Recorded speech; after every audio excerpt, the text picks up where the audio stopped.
Good morning. My name is Jim Whining, and I'm going to talk this morning a little bit about doing the right thing. And doing the right thing kind of comes to mind when you see somebody doing the wrong thing. And over the last few months, I've made some observations, which maybe you have too. But I thought I'd share a few of them and see how it boils down to just one very simple doing the right thing. First, the other day I was at a department store. I was waiting in the lobby area, just relaxing, waiting while my wife was shopping. I noticed a young person come in the door, very young person, and look around, kind of suspiciously, I guess you'd say, around and looking at all different directions. And then all of a sudden, took a quick move toward a rack of clothes, grabbed those rack of clothes, and dashed out the door to a car that was waiting along the curbside to tear away and steal and shoplift all of those items. That was quite an eye opener for me. I could not believe that that was occurring today in the 21st century in Lee Summit, Missouri. That was just amazing. The next thing I ran into, and that was a few months later, I was in the parking lot of a large grocery store. And I had noticed when I pulled my Buick in, right next to a beautiful platinum Mustang. And I had a Mustang when I was in high school, and I've always had a fondness for that car.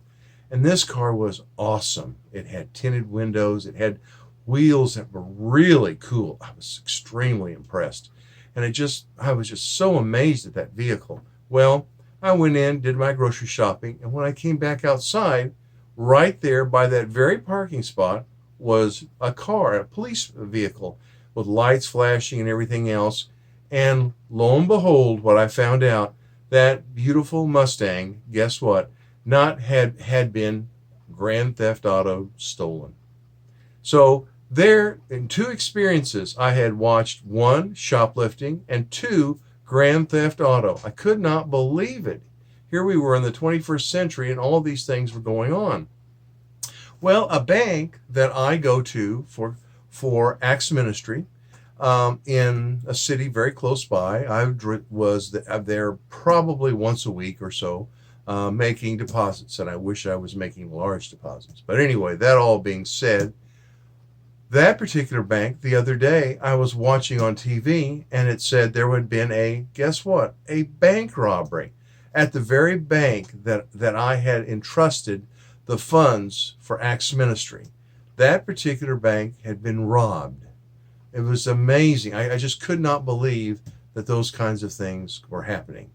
We live out here on a farm in a very, I would say, casual environment. And it's an environment that is rural, even though we're in Jackson County, Missouri.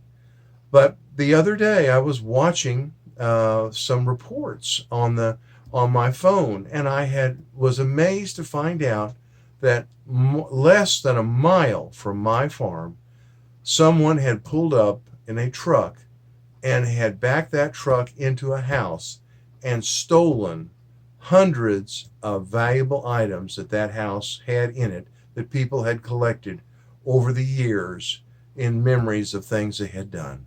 That was such a home invasion, such a sad example. And again, another one, burglary and robbery. A few years back, some of you may remember the riots, and I do very well, in Ferguson, Missouri. And I remember seeing some of the things that went on, and I was appalled by the rioting, by the disrespect of businesses and their property, and how many of those businesses were broken into and items were pulled out of the store and stolen. What a sad situation rioting is. It's like a freelance job of burglary and robbery. And so what I have discussed is really five items, which when you think about it, we are in that particular exposure every day of the week. Shoplifting in the stores we go to, Grand Theft Auto in the places we park our car, bank robbery in the places that we feel secure in depositing our money, burglary and robbery of our own home, and rioting in the streets in the places that we shop and visit. I want to say this in as kind of words as possible. People do not steal from others. We respect our neighbors. We respect even the strangers that we don't know. And of course, our friends and our relatives. You know, this particular issue of stealing is threatening because it literally causes us to have no trust in our society. God knew this would happen. And as simple as this may seem, he set up a commandment, a rule, and said, guess what? You are not supposed to steal. And that means do the right thing.